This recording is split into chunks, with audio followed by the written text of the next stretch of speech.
resolutions, eating disorders, and a Thanksgiving recap. All this and more on today's Brilliant Observations. Do, do, do, do.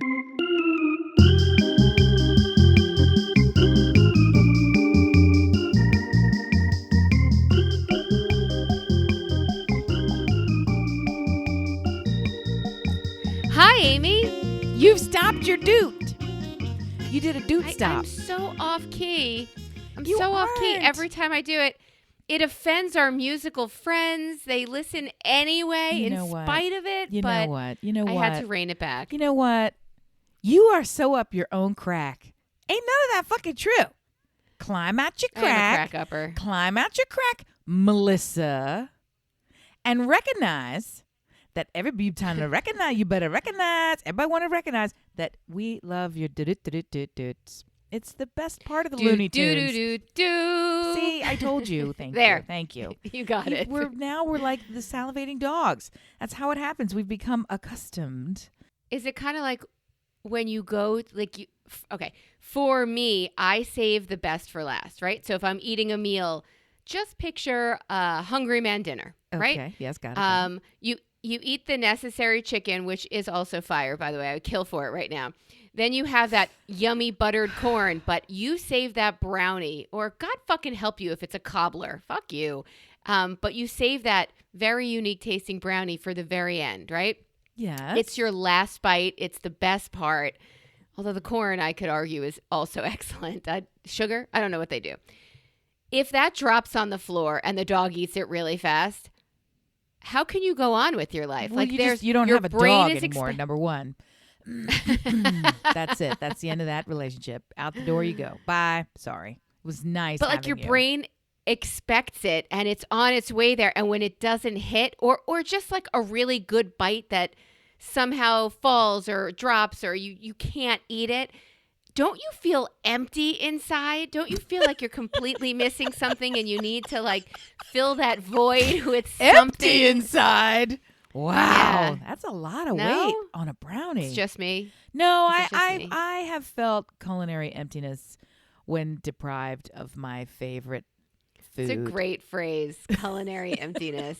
It's actually how I felt on Thanksgiving. But really, I experience it in a vastly different way. I can say with confidence that I have never experienced stolen food lack and longing because my body, look at the size of it, knows there's always more food. There's always more brownies. You can always find another brownie. So I don't feel that. I feel culinary emptiness when I have desired, coveted, longed for, assembled, created, purchased, traveled to some food item. And then I finally receive it, taste it, savor it, and it sucks. It just doesn't live up to the thing. That I can't get over. I dreamt about this. I traveled for this. That heartache stays. It stays with you. It changes you. It's a little mark on your heart that you just have to scab over. It never goes away. It changes you. The going world to Mike's is for a forever cannoli different and it's closed and cheapened and worsened. Honestly, no. Because if you go to Mike's cannoli and it's closed, it'll still be there when you can come back. That's a solvable problem. The real devastation is when you finally get into Mike's cannoli. This is not true about Mike's cannoli. We'd have to just be clear ahead of time. But if you finally get into Mike's cannoli and you order the damn thing and you place that still fat tasting, crusty, savory, pillowy, delicious lobster claw, delicious pastry in your mouth, and it starts to flake, and then the cream into your mouth and fills your entire mouth cavity with taste and flavor. And then if for some reason it wasn't everything that you had longed for, and instead maybe the custard and the cream felt like greasy instead of creamy, and the pastry I would die. was gummy instead of flaky, and the whole thing kind of fell apart, or it was just that flavorless egg that makes you feel like a supermarket French cruller that wasn't the actual thing. And you're thinking, I've been cheated out of my life is a lie. That's all you think. That, my friend, is unrecoverable. That's unrecoverable. You can't come back tomorrow when they're open and a better baker is there. You're just fucked. And that relationship that you had is a lie, and you're devastated and it never comes back to you. That's so happy. Good morning. Have a happy, great day, Right. guys. I'm taking it to the next. I'm gonna extrapolate a little bit further. You've been told that something is great. You've been told, right, and it doesn't meet your expectations. How about when you have your favorite pancake place for when you go visit your parents in Florida, and they make this apple pancake that they need to bake, and you need to give them 20 minutes notice. Like, you're gonna wait a little longer. And nostalgia. How about the flavor of nostalgia? Because when you have it again, it's not the same, or something's changed. So you have the experience of awesomeness already in your head, not just the hope of it because other people have led you to believe this place is fire, and you're disappointed. And that turns into a lingering mind fuck, because you then, for days later, are trying to evaluate, was it never any good? Was everything else not was good? Was it never any good? And I just didn't know. I didn't have the life, the taste bud experience to know what was coming, and this was the zenith. I never understood that this sucked all along, and now that I return to it, or is it that it once was excellent and the world has changed, so it has changed, right? Or the one person who made it into his or her 90s has passed, and the fucking deadbeat kids don't want to learn the technique because they're too busy. Sauce. They bought a Vitamix, and so now nobody cuts it by hand. Like, whatever the fucking thing is. And so your brain is running all these scenarios trying to figure out why, mouth and stomach, why? I actually have an example of this that breaks my heart a little bit. You are a Delaware girl. Whoop, whoop. What experience do you have with grottos? A complicated one, but a loving one nonetheless. Grottos for me existed as a beach activity. From the original grottos, where the pizza was good, and then it became a franchisable activity, and it immediately sucked at both the original beach location and all other locations. But I still have to support it. Right, but isn't that the same thing, though? Yeah, but they did it to themselves. This is different than if it was like Nicola Pizza. No, because Nicola Pizza has Nicola Pizza, and you can get a Nicoboli, and I think somebody moved to Vegas maybe, and they have one location in Vegas because their brother moved there, something like this. But you can't get it anywhere else, and they don't have 30 stores, and they didn't dilute it, and it still tastes exactly the same when you go there, and it's great, right? And it's crazy, and it's great. Grotto almost changed their recipe and changed their pizza like even from the boardwalk. Something happened. It was like Gus and Gus fries on the boardwalks too, right? Whatever happened to them? All of a sudden it's like those big thick steak fries that they're cut from a whole potato right in front of you with that clunk thing with the poor sad summer kids wearing their blue and white shirts having to cut potatoes all fucking day, and they throw them in the hot peanut oil and everywhere for blocks around. It smells, and you can hear the crickling, crackling. Yeah. And it fills up the paper with grease when you're trying to walk around. And it's so hot you burn your fucking mouth. That's fantastic fries. And even they're not the same anymore. The potatoes aren't fully cooked. They're frozen in a bag. So do you think it's like that just wash rear view, like that we have the 2020 hindsight, or do you think it's nostalgia that adds to the flavor? Because I remember grottos as beach pizza too, yes. Where your feet are on fire just getting to the boardwalk, just getting in there, and then you put on your $2.99 flip-flops and you make it inside, and you have sand in your crack, which by the way is my nightmare, and you, by the time you sit down with your overly dyed birch beer and this I'm drooling now, and you would send an advance team. Everybody else would draw straws because there was no such thing as cell phones. You would send the advance team, and you would coordinate with your watches because you couldn't communicate with them once they left you at the beach. So somebody would have to go and wait in line because it's always an hour, and that poor schlub is up there waiting, bored, waiting, and then you guys would wander up and you finally get the table and sit down. It's exactly the scene you portray. Yeah, and then you take a bite and it's the flat crispy on the bottom and it's pillowy doughy on top and the sauce has a little bit of something in it you can't really figure out. It's weird. It's different. It's weird, and the way they apply Tangy, it's almost? tangy, and the way they apply it is weird. They would do it almost as if it was coming out. You know, it's out of a spoon, but it's almost like it came out of a squirt bottle because Like the precision of dollopy, it. yeah. And they would do it in concentric ring circles around the Circles. pizza. So it's not. So there's portions of the pizza crust that don't have any sauce, just cheese. Because it's sort of like they do a spiral of the sauce and then a spiral of the cheese. Like, what the fuck are you doing? But I don't care because I love it. You find yourself with some crust dipping it in other parts of the pizza that do have To try sauce and make it and back or more into grease, like a pizza. Yes. just to try to reassemble. Avengers assemble. So you try to figure that out.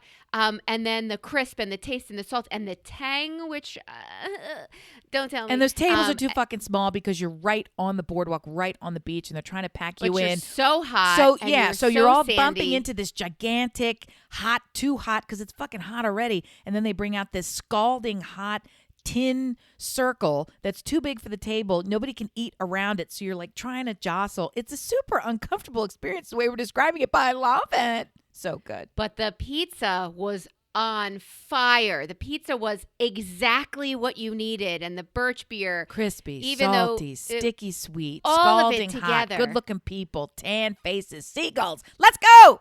It's great. It's fucking great. And then they had to put one on like Route 202 in Pennsylvania. What? What the fuck? this I shit? just drove my kid back and forth to college. And it's like I some was like, sad, drunk college kid who's shuffled in there, half high on vape, walks around with a cool, tepid pizza that they've made like an ordinary pizza with paste at the end of instead a of strip sauce. mall. Like, And there's what like are a you video doing? game in the corner and Oh. dartboard. Stop it.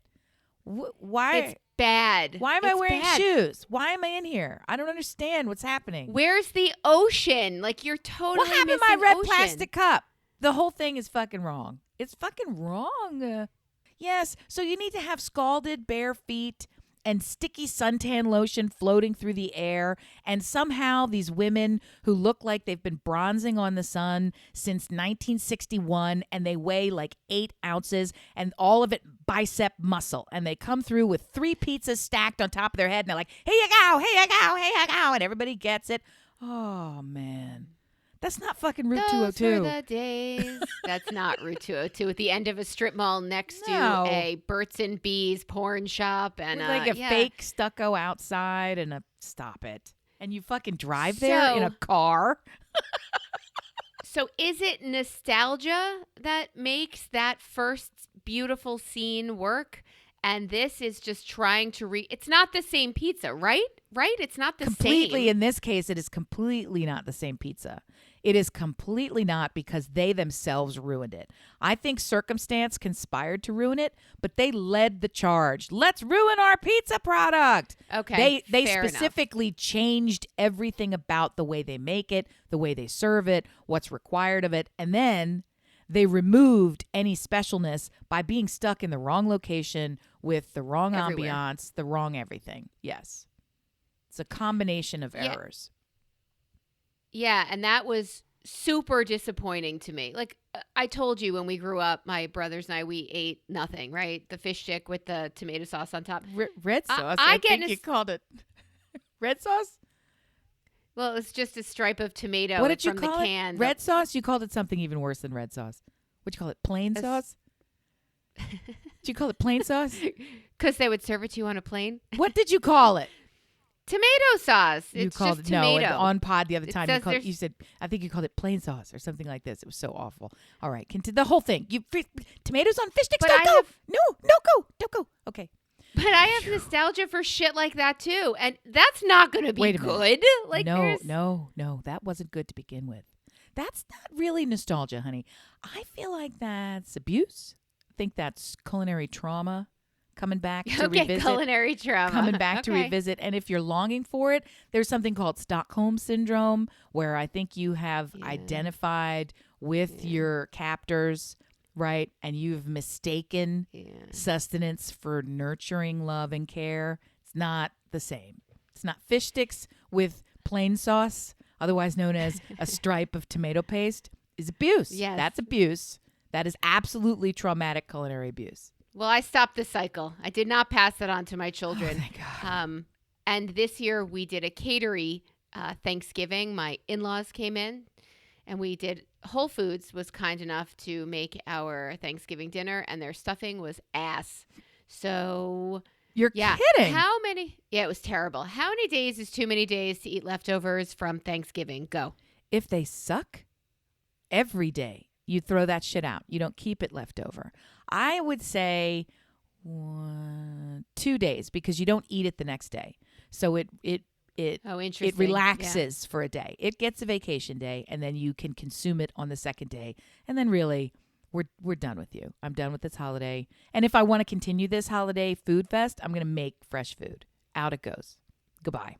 But I have 2 factors that disqualify me, frankly, from answering this question. And the first is my Thanksgiving holiday is always spent traveling, always, always, always. So I never have leftovers because I don't bother to transport them. It's never been worth it for me to pack a cooler and all this crazy. So leftovers are never part of my equation anyway. And leftovers are very rarely part of my equation ever anyway, in any case, for anything. I eat the food. It was prepared. We're done with this relationship. I don't want it again, ever. And no one in my house will eat leftovers. So I have become quite adept at cooking the proper portion so that there's not as much waste. And if there is some leftover, out it goes. Into the yard, into the dog bowl, into the trash. There's leftovers and me are not friends.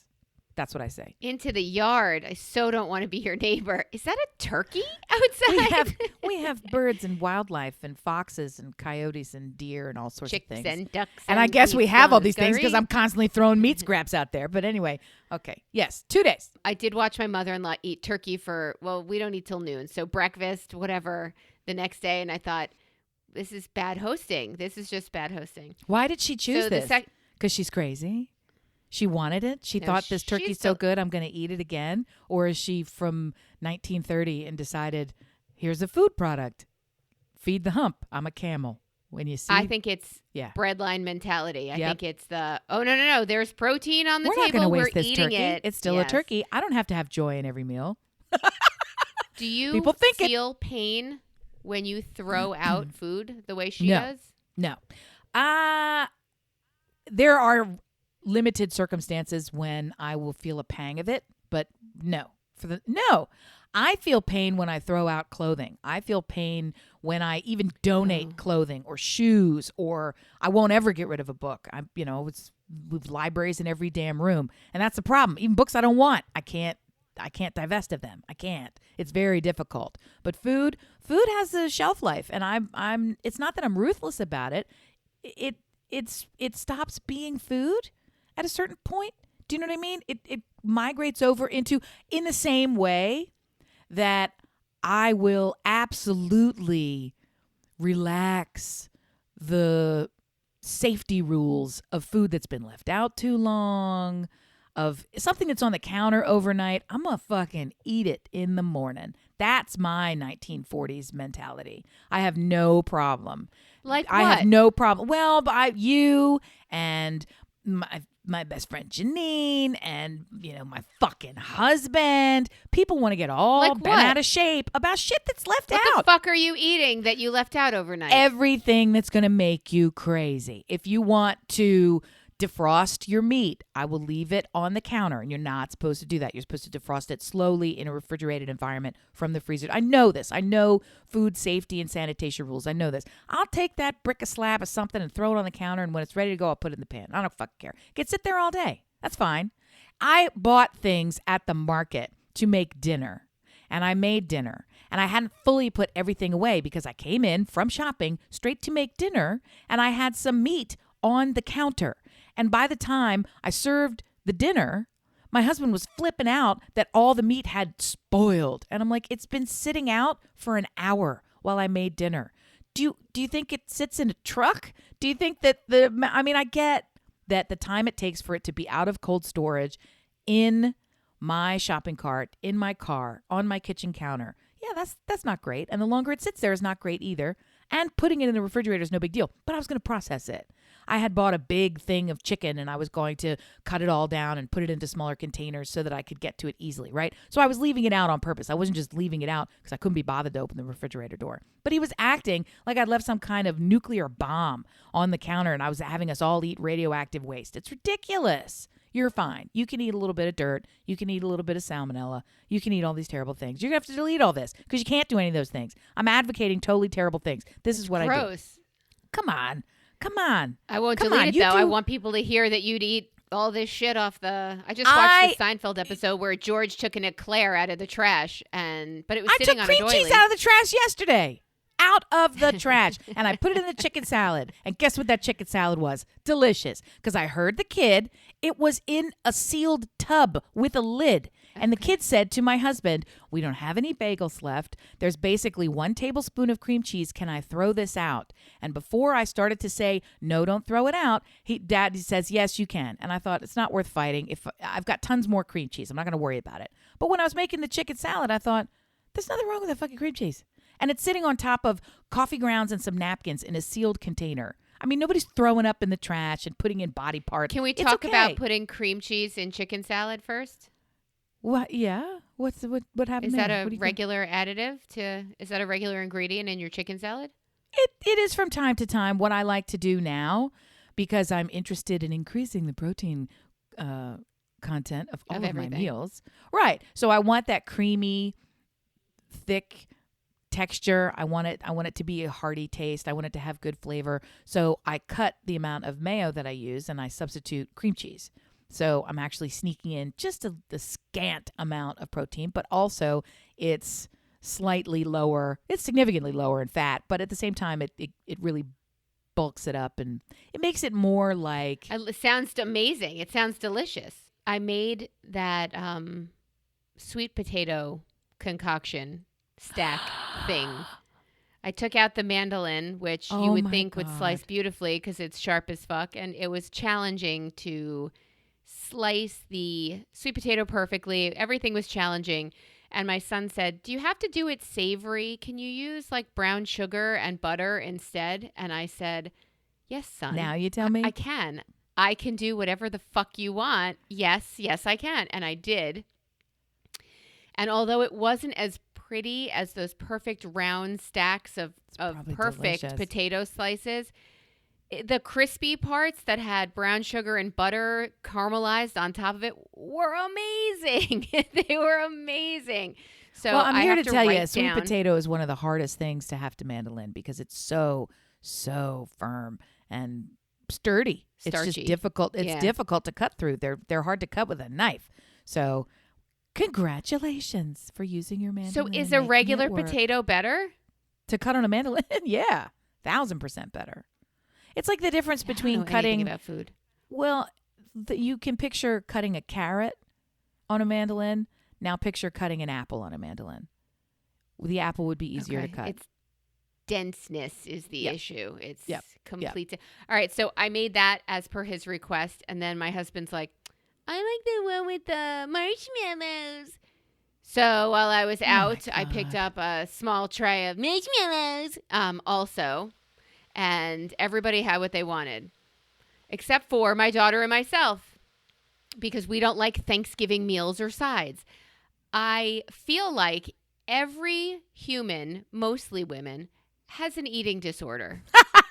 Is that a fair Facts. Yes, on some level. is that a fair comment to make? And even Like, if it's every temporary. single one of Yep. them Mm-hmm. Yep. have a yes, weird yes. relationship with food because I'm assuming because of body issues and what we put in and what I don't know, or parental abuse. Whatever your initial cause is, I feel I've spoken with every woman on the planet, and every single one of them presents with some sort of eating disorder. And I would like to say, I'm fucking done with it. I am ordering a massive tray of cookies, and we are cakes and pies, and we are all going to sit at a table, a really big round table that has a lazy Susan as the top, and we are going to eat for hours. And then just every 20 minutes, we're going to turn it 15 degrees, and we're going to eat the This next sounds like thing heaven. on that table. This is crazy. Doesn't it? So what do you mean about eating disorder? Do you think at your Thanksgiving table were there guests and attendees because I guess they don't count as guests. Were there people at your Thanksgiving table who were consciously talking about eating more, eating Everything less, they put in their mouth at Yes. Thanksgiving? I don't. You can't. normally You don't even eat get to like take this. a. You don't even get to take a break on a holiday. Meant where it's I don't centered normally around eat the like this, bounty Melissa. of food in your life. Yeah, I don't normally eat If you like lived this. in my house and you made kugel every day for me, I would eat it every day. I'm like, well, I don't make kugel every day, and you ate it all, so I didn't eat any of it this time. But yeah, if you look around the table, you think of the woman and you think of their specific comments at dinner, they are all based, rooted, whatever, in society's projection of what a woman should be, look like, taste like, whatever. I guess. You know I what I'm guess. saying. And you heard all One the of them- comments that I didn't hear. What I heard you just say is a delightful compliment to you. That had Right. nothing to This do is with delicious. the woman's. Yeah, if you, I I'm would sorry, eat this the every day follow-up. because you're so spectacular. Because you have prepared such a treat for me. I would become a glutton overnight because everyone would be powerless to your culinary expertise. Thank you, thank you, thank I make you. a mean I'm so kugel. grateful. I'm not gonna lie. Yes, yes. But the follow-up was, and I would be so fat. Like the follow-up has to do with the next I sentence guess. is what's I really guess. powerful, saying, I don't normally eat like this, Melissa. Like, first of all, don't tell me. Like, it's just my house. All I'm doing is providing the place for you to go. This is Whole Foods. Yes, I made these sides, and I brought in apple pie, blueberry pie, pumpkin pie. By the way, nobody touched the pumpkin pie. Pecan pie. I brought in pumpkin loaf with that cream cheese filling. The Amish took care of us, as did Whole Foods. I would say, And- holy. And all of the Italian bakery cookies that I brought in, those little pink and green trees Oh, yes. with the chocolate. Picture your cookie book, rip it into tenths. 1/10 of those were sitting at our table. Don't rip it. I really want to see the cookie book. Did you make any cookies from your cookie book? No. I haven't been making any food like that. And also, remember, we were traveling. So what I did do was I ordered this time, going back home to be with family and see family. There's an apple orchard about 20, 30 minutes outside of our house, which was when you were in grade school, you would once a year take a field trip to the apple orchard and everybody would pick apples and then play their orchard games, all the kind of stuff, So make a whole day. There better of it. be donuts involved in that trip. I pre-ordered 4 dozen apple cider donuts to give to everybody where we were going, right? And everyone mocked me when I picked up I had the guys pick up the 4 dozen apple cider donuts. And they're like, we're never going to get through this. And I had to fight them off to prevent them from all being consumed before out the door they went to the various places In we the were car. going. I should have Yeah. gotten 6. No, I mean, it was ridiculous. Everybody's like, we'll never go through 4 dozen apple cider donuts. Meanwhile, in the first 30 seconds, boot, and I got to say, 1 dozen's gone. Milburn Orchards, nobody does a freshly fried, immediately dusted apple cider donut like these people do. They come in a wax bag, just tucked into the bag, still 1940 style. And the bag Right, after 'cause a if it were while starts to paper, get a it little would go bit right seeping through it. Yeah, and it still goes, oh my God, and the flavor of them, you can't get it. And you just can't get it. So it was a wonderful. That was nostalgia done right. It was a crazy taste that we had all sort of forgotten Yeah. about, because you can get a pie, you can get a whatever, you can get the sides. And it was like, oh, yeah, I haven't had that since I was in 4th grade. It was delicious. So that kind of stuff. So, no, I didn't cook anything, but it was still delightful. And because my sister is now hosting the actual meal for Thanksgiving, every year, last year she did, and it was spectacular. This year, outdoes herself again. She'll sneak in all these new things. And oh my God, it's going to sound really weird. And very few people ahead. even tried it except for me. And it was the best dish on the table. It was a beet salad. So she had great.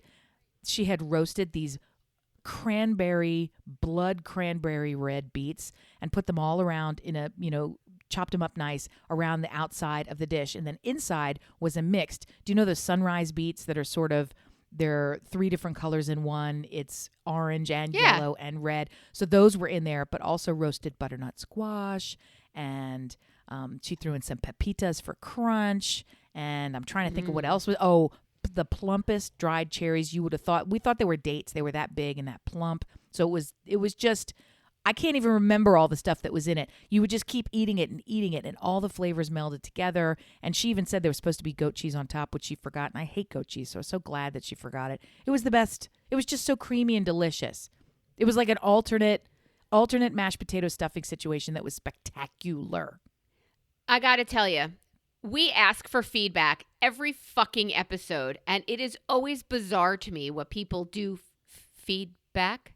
Really? And this is probably this recipe that you're half-assing, but in just with pornography, is probably the thing in this episode that will get us, hey, Amy, I need to know what that recipe is. It sounded amazing. That's the weird thing, as opposed to when I say, dear listener, please tell us what sides you made or what meal surprised you this year. Write us at brilliantobservations@gmail.com. But they're not going to write what I'm asking for what I'm asking. They are going to say, send me that recipe. But it's at brilliantobservations@gmail.com.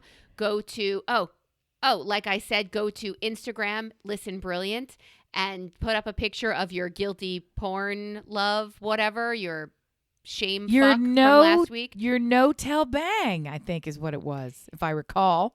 And if you don't know what that is, dear listener, go back. It's really worth it. We want to know. Time to get caught up. But also, time to get caught up. Yep.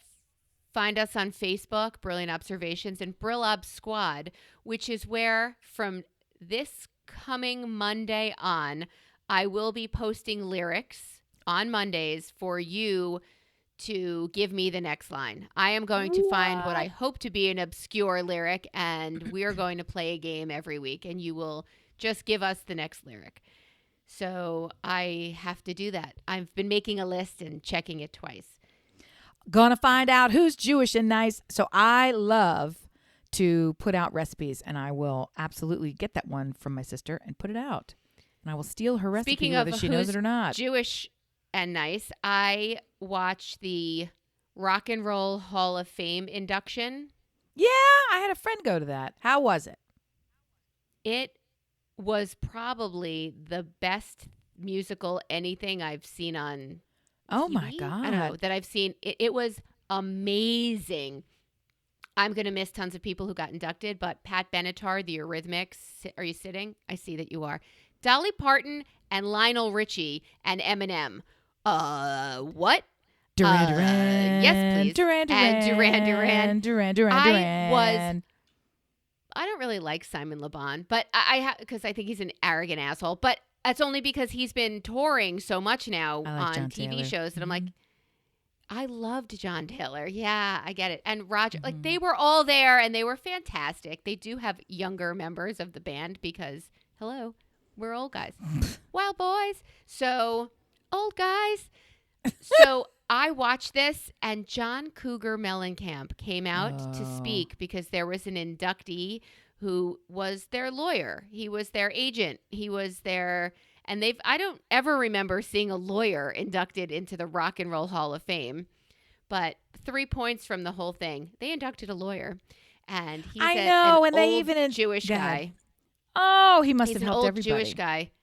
He helped everybody. And Mariah Carey came on and said, without him, I wouldn't be sitting here. He's like a friend of the artist, and he represented them well, and they all came. Sting and Bono, they all did a video to speak for him, blah, blah, blah. John Cougar Mellencamp gets up, and he gives this speech about, how he helped him and what a great guy he is. And then he gives another 3 solid minutes on anti-Semitism and this is our family. How dare you turn on and anti-Semitism, whatever. He gives this I was worried for a speech minute. I guy. thought I'm not sure. I thought the night was great, and then all of a sudden, yeah, no. Okay, there we go. Springsteen was there. LL Cool J was there. Dr. Dre inducted Eminem, and Pink came out to induct Dolly Parton, and Dolly Parton got up and said, I'm a country girl. I don't think I've done enough to be in the rock and roll. So last night or this past week, I wrote a rock and roll song, and she did. And the Zac Brown band played with her, and out came Sarah Bareilles, Dolly, who could sing the phone book, and I would cry. It was Sheryl Crow came and she was like, it was so fucking good. Well, now I'm And I starting to watched it understand twice. why my friend was having an insane. She was just her whole body was popping in every possible direction. It's So, unbelievable. It so was this in Cincinnati, unbelievable. right? She's either in that This city one, or I think, was in Charlotte. so. But this begs the question: why are you not going? What are we going to? How could this be? Let's pick one. Nothing could top what I just saw. I mean, I Jerry Lee agree, and Lewis I think died. it's fantastic. Did that top it? Jerry Lee Lewis died, and I was like, isn't he that fucker who married his 14-year-old cousin? Like, isn't he a despicable human being? And the people around me are like, yes, but his music was great. I'm like, all right, there's a precedent for Michael Jackson. There's Easy a now, Michael precedent Jackson. for Yes, gross. separating the art from the artist. There's a whole, but what are we going to go see? On that scale, I don't know, man. It was Dolly alone. Lionel. Oh my God, I love Lionel Richie. And he performed. Oh, who else? There was one more. Carly Simon was inducted, and she was the videos they showed of her, but she wasn't there because both of her sisters died within one day of each other, and she was still. Yeah. So and then you got to see James Taylor at 17 singing with her. It was amazing. It is on HBO. Go find it. You can watch it on demand. Everybody has HBO, right? Yes, it's issued. At Everybody. birth. Yes. It's issued Yes. at birth. It's in every America. package. Go Yeah. see it. Totally worth it. You will love it. You Thank get your me HBO later. subscription before you get your Social Security number. Everyone has HBO. That's what I'm correct. talking about. And now I can So, already hear it. I can hear it. I'm sorry. We haven't even. You have not even edited the show. I've not even sent the show to you, and I can already Yes. hear from Maine. I don't have ahead. HBO. I don't have HBO. I've never had HBO. I would never have HBO because HBO doesn't like the whales or whatever the thing is, or we just don't need it. That's a super weird flex. I'm gonna have to In Maine say. we use BOH, and it means something else, and it's locally bring your sustainable, and hyperlink, you right. get an extra penny off when you recycle your bottles at the redemption center, and all the things that happen. I just love my And Mainers it feeds so the much. whales, and it And also there can be no objection to it. It can just be the simple shrug. It's like, I see no need for it. My life is full anyway. I'm outdoors at 5 a.m. dunking my whole body up to my Adam's apple in ice cold water, and I'm hanging out with my dogs on the deck, and it's 13 degrees outside, and we love it. We just put on a coat. I mean, the whole thing. I could not love them anymore, and they make no sense. Dear I miss listener, do you have Maine. friends like that in New England who just have the Kool-Aid has Who become live on a part of different their planet? blood? Yes. That's New England, a different planet. That's their new tagline. It goes right on the license plates. It'll be great. So I did discover, listening to verbiage at Thanksgiving, that everybody has an eating disorder. So no one human is special for that unless you're actively, projectile vomiting to avoid weight gain. But everybody had some sort of mental dysfunction. And I thought, this is great. Look what we've all done to each other. This is terrific. So Thanksgiving, a misnomer, maybe. I don't know. I overate, which was I am moving into a time when I'm again becoming really conscious of what I'm eating, and I'm focusing on health and all this kind of stuff. And so for this day, I put all that aside, everything in moderation, including moderation. So today I will do whatever my stomach and mouth calls for, right? Let's go. And it just was so easy to overeat when you haven't been eating very much up until that point. So I hurt myself. My stomach was too full. And it came time. I didn't do anything this time. I didn't prep the meal. I didn't cook the meal. I didn't clean the house. Normally, I'm doing all of those things. I was a proper guest. So what I should have automatically done is our family habit to do is the thing that's foreign to me, which is to walk into the kitchen after the meal and begin cleaning everything. Because this is fine china. Yeah. You don't put it anywhere. You've got everything's a hand wash. You've got it. And my sister, that's her jam. It's like going to Downton Abbey. She loves all that stuff. So every single thing, there's 9,000 dishes per person, right? I went and I sat on the sofa and I watched the football game, and everyone else was washing the dishes. And I sat there, honestly, trying not to explode. I ate way too much food, but in a good way. But I need to break out of that cycle. I need to be the one who is incapable of sitting on the sofa. I need to be so mired in must help. Even when I physically can't do it, I'm going to find a way to lean on the counter and wash those dishes. I've lost that gene. 2020, menopause, who knows what. The combination, I've fundamentally lost the got to do it when I don't want to do it gene. Because it used to be, my whole life was, of course I'm going to do the thing I don't want to do. Who cares if you want to do it? This is what we're doing. And that doesn't exist anymore. So I really, really respect and also miss that thing in me where if there's, That little motor. Yes, I don't think, I'm trying to think. When I came home after the meal, we stay at my parents' house. My whole family of 5 stays at my parents' house. And unusually now, our whole extended family travels to my sister's instead of coming to my parents'. That's the shift. So we went back from my sister's to my parents' house where we stayed. And the idea would be the meal is cleaned up because it was not even at that house. Let's all sit and talk or watch a TV or sit around the table and have a drink or do the things. Everyone did that. I walked into that house and I went straight upstairs and I got in the bed. And I laid in the bed. And I laid in the bed until it was completely bedtime and I went to sleep and I didn't come back down. And it was weird and I was missed and people were saying, well, I guess she went to bed, And I could hear them talking.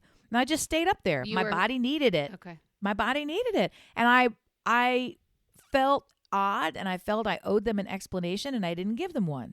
I sort of laid there thinking, this is what I need right now.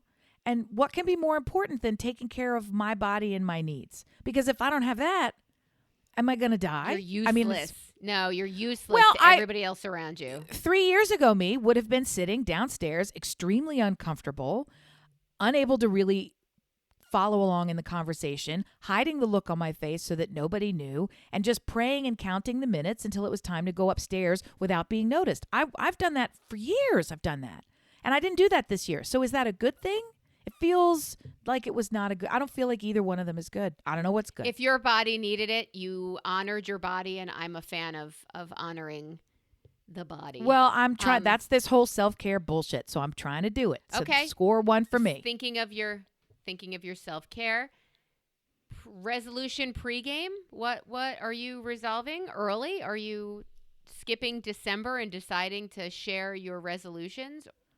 What do you mean by Well, pregame? We are at our house in the process of replacing things that have worn out and buying new pretty things and all the rest. So it's sort of a season of transition. Our friends have moved into a new house and they're renovating it. And it's sort of the idea where it's, let's freshen up. Let's do it. Oh, that looks nice. Let's do that. So there's all these sort of project-y things going on. And they're taking forever and they're difficult to manage because with supply chain and shipping delays and all the rest of it, you can't do everything all at once. You got to just sort of wait around for this piece to fall into place and that piece to fall into place. And it occurs to me that that's the better way to handle January resolutions. Instead of just waiting for 2 days before, I got to come up with one of these now. And then blowing it 2 days after. And then blowing it 2 days after. To why not actually put a little thought into, there's a whole year coming. That calendar is going to get wiped clean. We're going to rip that page off and start again. 12 good slots. Let's see what happens, right? So it's as arbitrary as anything else, but let's use it. What's something that at the end of next year, I would love to claim or transform or own or have or decide or remove or reduce, or what is the thing that gradually over 12 months, looking back, because at the end of 12 months, you're going to look back and things can be exactly the same. They can be worse, or they can be in a direction better that you wanted them to go. So just trying to pregame it by thinking, what is something that at the end of a year, 5 years, whatever, to even look at it this way, when you started exercising, I don't think you set out to say at the end of a year, I want to be able to ride the Peloton full out, full sweat for 21 minutes and get off it and feel like $1 million. But that's how you are now, right? That wasn't your stated desire in the beginning. It was, I would like to not die. And I'm going to do that by moving my legs in a circle today, right? For as long as I can. My mommy called me fat. I'm going to move. Right. And after that, 30 seconds is over. I'm going to get off and not move my legs in a circle until tomorrow. And I'll try it again. So it's what at the end of a year. So I don't have a resolution other than health. I can't do physically a lot of things because of my age, but more importantly, the state of my body and my age. So I want to regain that athletic feeling, right? I have this vision of myself where I am still the same person that with the same strength, the same stamina, the same looks, the same appeal, the same everything as 18, 21, 26. I ain't been that in a long time. And there's nothing that's stopping me. Well, there's nothing stopping me but me, right? So I'm interested in having the outside and honestly the inner workings of the body working. So it's all about health for me, right? That doesn't just happen when I snap my fingers on January 2nd and say, today I will be healthy from henceforward and no more of all the rest and always with all these others. It doesn't fucking work. So the pregame is, what small things can I institute, and or what's the end goal? What target can I be working toward, right? So that at the end of the year, I look back and think, oh, I don't necessarily trace the everyday steps that got me there, but the goal happened because I did them. But I like the idea of giving yourself, it's my small doses thing again. I like the idea of giving yourself 12 months and breaking it up and not making it, I want to lose 50 pounds by the end of the... No grand assumptions or hopes or ridiculous comments. Small pieces this month. I like that. Here are 12 clean slots. Let's do this. Mine, I think, would be a great purge. Perfect. Think mine would be, you haven't worn these clothes in 10 years. You've moved them to 3 different houses in those years. What the fuck are you doing? You wear the same 10 t-shirts every single day. We are in the middle. If it's not, yeah. She's showing me the t-shirt. We are in the middle of a purge that's not right now. So the purge involves purging it from the space where it was housed and putting it into the transitional space where theoretically it will leave the house, but really it just sits in that room now. So yeah, that's the idea. We don't need all this stuff. And part of it helps us that I've got another one going to college. Theoretically, I've got another one going to college next year. So as they migrate out for larger and longer stretches of time, that leaves the house. It just can't be this receptacle of all these clothes and things. And it's got to be out. At a certain point, it's got to go out the door and not come back in. So purge. Can you imagine? A baby purge every month? And then at the end of the year, how much lighter the whole place will feel. You could float away like that house and up. It'd be fantastic. That's what I want. Attach balloons to me, babies. I'm going up. I want to do it. That made me cry. That movie, I could still cry. So I want to do the purge. I want that. I want to be the best friend and support I can be to those I love. And that, I know I say that I have so few people in my life, it's super easy to concentrate. I am trying to share love to more people. I'm trying to use the word love more freely. That is something that even when I hang up with my parents, I'm not a person to say, I love you, click.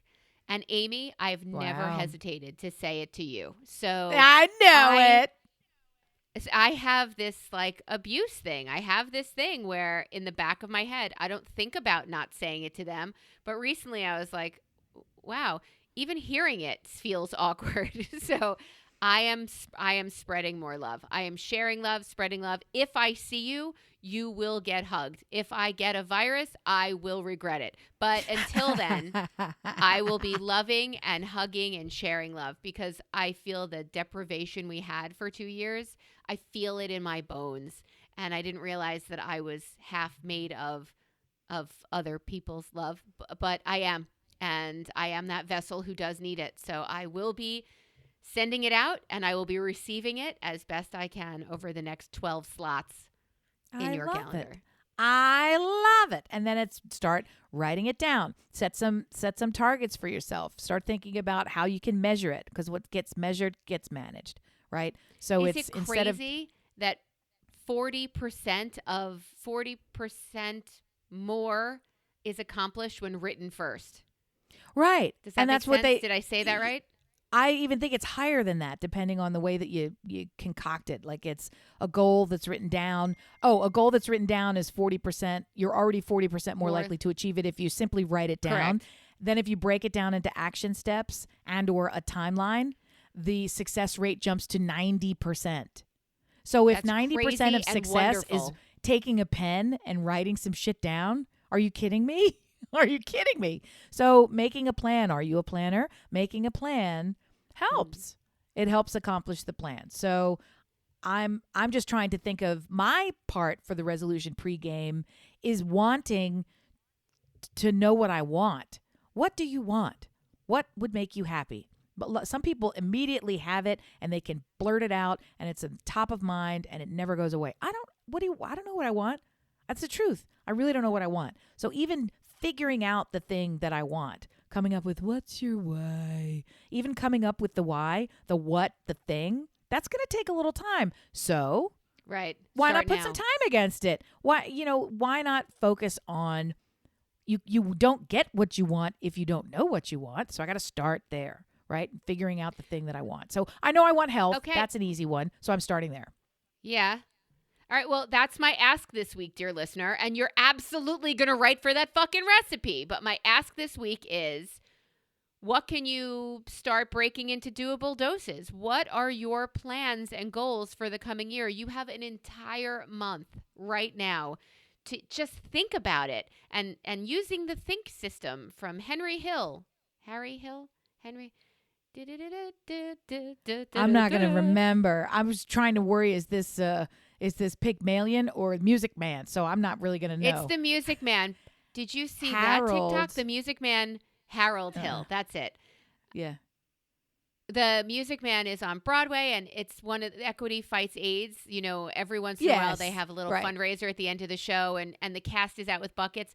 They just put out a TikTok that Nicole Kidman, they were bidding on Hugh Jackman and Sutton Foster. Right. A wild cast for this. Amazing. They were auctioning off his hat from being a conductor and this big red and white massive hat.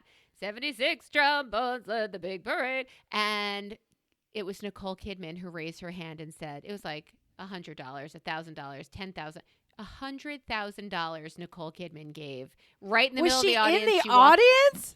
She was in the audience. She walked 10 rows up and gave Hugh Jackman a huge hug. And she, I assume she won.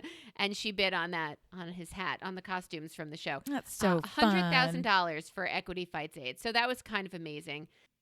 And there was one more, T-minus 48. What is that? Say a little prayer with me. What's happening kids. in Say a little 48 prayer hours? with me. Say a little prayer with me, kids. Say a little prayer with me.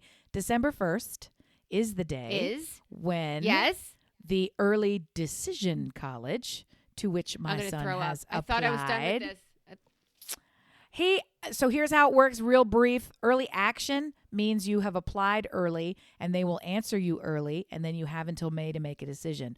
Early decision means you apply early and you're all in the poker game. All those eggs, yep. You send in the application and say, if you accept me, college, I will accept you, I will attend your college, and I will revoke all other applications and offers. So it's December 1st if he's applied early decision to his number one top school, and it's not a lock, right? So I thought it would be a rolling sort of a thing. You can only apply by November 1st. By December 1st, they tell you. So I've been on pins and needles until he said, no, they make all they announce their decisions on December 1st. And I was like, oh, so it's just one day. So it's not like every day we can be checking the email or not asking to check the email. T-minus 2 days, 48 hours, tick, tick, tick, tick, tick, tick, tick, tick. And then he's already gotten in someplace that is a safety that we don't want to go. And he's got a handful of others that are very likely to come in. But this is the one that would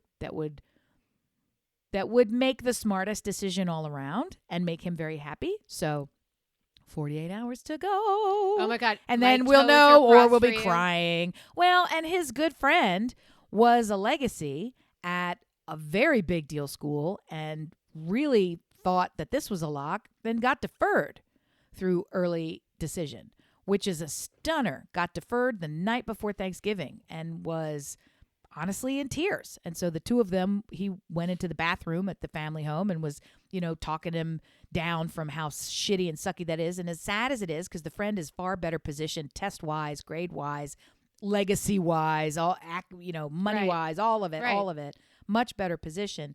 I don't want this to happen to this kid. And I think he's ultimately going to get into this place. I still liked hearing his passion and his fear and the ability for my son to be his close friend and to support his friend, but also to know this is important and nothing's a lock. Even when both of your parents are legacies to this very big deal school and you've got all these reasons to say yes, nothing's guaranteed. So yeah, you should be sweating it a little bit for these next 2 days. This school that you thought you're going to snap your fingers and get right into, because maybe you fucking won't.